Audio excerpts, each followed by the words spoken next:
Wednesday po sa ating lahat.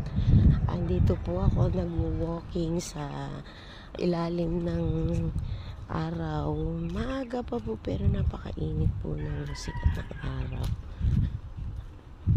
Ako po ay nag-walking habang may time po din later. Papasok na po ako. So ito ako po ay magdadrop by lamang po dito sa store, bibili ng egg and bread while I'm buying. Vlog po ako. Sabi nga po, mabuhay ng mabuhay hanggang sa mamatay si Balabalatsky. Ito po, dito po ang aming place. Ayan po, napakaganda po ng aming place. Ayan, para po rin nasa probinsya na. Para po siyang farm yan.